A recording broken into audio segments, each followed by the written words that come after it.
Hello friends, welcome back to my YouTube channel. ಇನ್ನೂ ಯಾರು ನನ್ನ ಚಾನಲ್ ಸಬ್ಸ್ಕ್ರೈಬ್ ಮಾಡಿದ್ರೆ ನೋಡ್ತಾರೆ, ಪ್ಲೀಸ್ ಸಬ್ಸ್ಕ್ರೈಬ್ ಮಾಡ್ಕೊಂಡು ನಂಗೆ ಸಪೋರ್ಟ್ ಮಾಡಿ. ಪಕ್ಕದ ಬೆಲ್ಲಕ್ಕನ್ನ ಕ್ಲಿಕ್ ಮಾಡಿ ಫ್ರೆಂಡ್ಸ್. ನಾನು ಡಿಫ್ರೆಂಟ್ ರೆಸಿಪಿ ನಿಮಗೆ ಸೇರುತ್ತೆ, ಓಕೆನಾ? ಇವತ್ತು ಒಂದು ಟ್ರೆಂಡಿಂಗಲ್ಲಿರೋ ರಸಮ್ ಯಾವುದಂತ ನಿಮ್ಗೆ ಆಲ್ರೆಡಿ ಗೊತ್ತಾಗಿರ್ಬೋದು. ಹೌದು, ಏನಂತ ನೋಡ್ತೀರಾ? ವಿಡಿಯೋ ಕೊನೆವರೆಗೆ ನೋಡಿದ್ರೆ ನಿಮಗೆ ಗೊತ್ತಾಗುತ್ತೆ ಏನಂತ. ಈ ರೀತಿ ಬಿಸಿ ಬಿಸಿ ರಸನ ಮಾಡಿ ಬಿಸಿ ಬಿಸಿ ಅನ್ನ ಹಾಕೊಂಡು ಅದ್ರ ಮೇಲೆ ತುಪ್ಪ ಹಾಕೊಂಡು ಪಕ್ಕದಲ್ಲಿ ಹಪ್ಪಳ ಇಕ್ಕೊಂಡು ಬ್ಯಾಟಿಂಗ್ ಮಾಡಿದ್ರೆ ಮಜಾನೇ ಮಜಾ. ಹಾಗೆ ಒಂದು ಗ್ಲಾಸ್ ಅದ್ರ ಜೊತೆಗೆ ಸಿಪ್ ಮಾಡ್ಕೊಂಡು ಕುಡಿದ್ರೆ ಸೂಪರಾಗಿರುತ್ತೆ. ಯಾವ ರೀತಿ ಮಾಡೋದಂತ ನೋಡೋಣ. ಯಾವ ರಸ ಅಂತ ತಮ್ಮನೇಲಲ್ಲಿ ನೋಡಿರ್ತೀರ ಆಲ್ರೆಡಿ. ಸೊ ಇದರಲ್ಲಿ ವಿಡಿಯೋದಲ್ಲಿ ನಿಮಗೆ ಬನ್ನಿ ತೋರಿಸ್ತೀನಿ.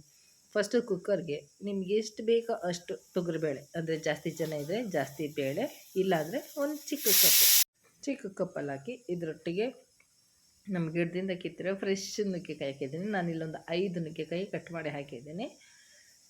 ನಿಮಗೆ ಕಮ್ಮಿ ಬೇಕಂದರೆ ಕಮ್ಮಿ ಹಾಕೋಬೋದು ಫ್ರೆಂಡ್ಸ್. ಮತ್ತು ಇಲ್ಲಿ 2 ಟೊಮೊಟೊ ಸಾಕು.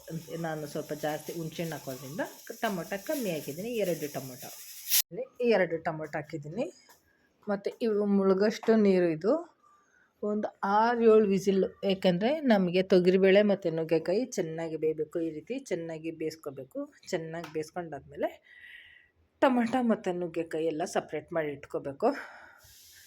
ನುಗ್ಗೆಕಾಯಿನ ಫಸ್ಟು ನಾವು ತೆಗೆದಿಟ್ಕೊಂಡು ಟೊಮೊಟೊ ಫಸ್ಟು ತಟ್ಟೆಗೆ ತೆಗೆದಿಟ್ಕೊಳ್ಳೋಣ. ಅದು ಆಮೇಲೆ ಬೇಕಾದರೆ ಮಿಕ್ಸಿಲಿ ಹಾಕ್ಬೋದು, ಇಲ್ಲಾಂದರೆ ನೀವು ಹಾಗೆ ಕೂಡ ಮಸಿಕೋಬೋದು ಫ್ರೆಂಡ್ಸ್.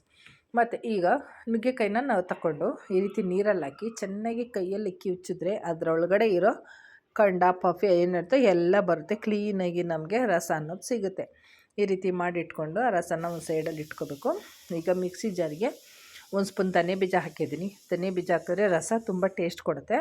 1 ಸ್ಪೂನ್ ಧನೆ ಬೀಜ, ಟೇಸ್ಟಿಗೆ 3 ಹಸಿಮೆಣ್ಸಿನ್ಕಾಯಿ ಮತ್ತು ಖಾರಕ್ಕೆ 3 ಒಣಮೆಣ್ಸಿನ್ಕಾಯಿ, ನಾನು 2 ಹಾಕಿದ್ದೀನಿ. ನಿಮ್ಗೆ ಯಾವ್ದು ಬೇಕೋ ನೀವು ಹಾಕ್ಕೋಬೋದು.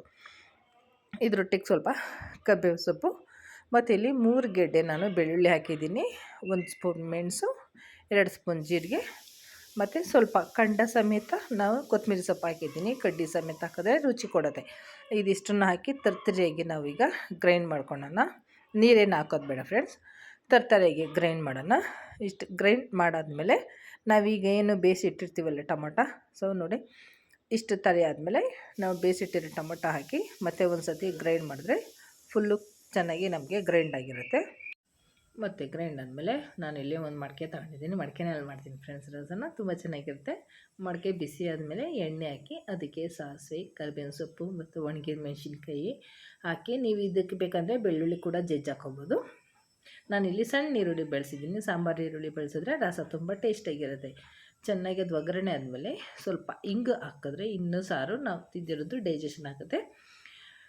ಇಷ್ಟು ಚೆನ್ನಾಗಿ ಫ್ರೈ ಆದಮೇಲೆ ನಾವು ರುಬ್ಬಿಟ್ಟಿರ್ತೀವಲ್ಲ ಬೆಳ್ಳುಳ್ಳಿ, ಮೆಣಸು, ಜೀರಿಗೆ ಇದಿಷ್ಟನ್ನು ಹಾಕಿ ಒಂದು 5 ನಿಮಿಷ ಚೆನ್ನಾಗಿ ಅದು ಎಣ್ಣೆಯಲ್ಲಿ ಫ್ರೈ ಆಗಬೇಕು ಫ್ರೆಂಡ್ಸ್. ತುಂಬ ಅದು ರಸ ಬಿಟ್ಕೊಂಡ್ರೆ ತುಂಬ ಚೆನ್ನಾಗಿ ಫ್ಲೇವರ್ ಬಿಡುತ್ತೆ ಎಣ್ಣೆಯಲ್ಲಿ. ಅದಕ್ಕೋಸ್ಕರ ಒಂದು 5 ನಿಮಿಷ ನಾವು ಹುರ್ಕೋಬೇಕು. ಹುರ್ಕೊಂಡಾದ್ಮೇಲೆ ಏನು ನಾವು ತೊಗರಿಬೇಳೆ ಮತ್ತು ನುಗ್ಗೆಕಾಯಿ ಮಸ್ತ್ ಇಟ್ಟಿರ್ತೀವಲ್ಲ ಫ್ರೆಂಡ್ಸ್, ಅದನ್ನು ಅದರೊಳಗಡೆ ಹಾಕಬೇಕು.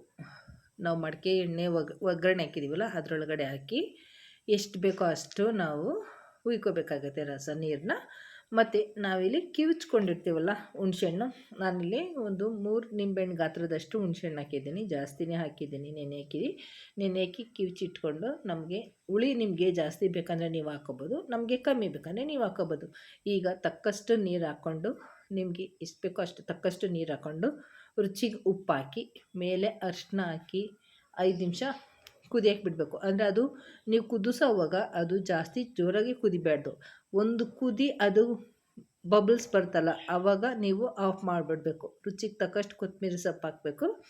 ಹಾಕಾದ್ಮೇಲೆ ಒಂದು ಕುದಿ ಒಂದು ಬಬಲ್ಸ್ ಬಂದರೆ ಸಾಕು ಫ್ರೆಂಡ್ಸ್. ಈಗ ಬಿಸಿ ಬಿಸಿ ನುಗ್ಗೆಕಾಯಿ ರಸ ಸೂಪರಾಗಿರುತ್ತೆ. ಬಿಸಿ ಬಿಸಿ ಅನ್ನದ ಜೊತೆಗೆ ಬಿಸಿ ರಸ ಹಾಕ್ಕೊಂಡು ಸಿಪ್ ಮಾಡ್ಕೊಂಡು ಕುಡಿದಿದ್ರೆ, ಹಪ್ಪಳ ಹಾಕ್ಕೊಂಡು ಅದ್ರ ಮೇಲೆ ತುಪ್ಪ ಹಾಕ್ಕೊಂಡು ಬ್ಯಾಟಿಂಗ್ ಹೊಡೆದ್ರೆ ಏನು ಮಜಾ ಇರುತ್ತೆ ಗೊತ್ತಾ. ಈ ಚಳಿಗಾಲಕ್ಕೆ ಒಂದು ಸತಿ ಟ್ರೈ ಮಾಡಿ ನೋಡಿ, ಓಕೆನಾ? ವಿಡಿಯೋ ಇಷ್ಟ ಆದರೆ ಲೈಕ್ ಮಾಡಿ.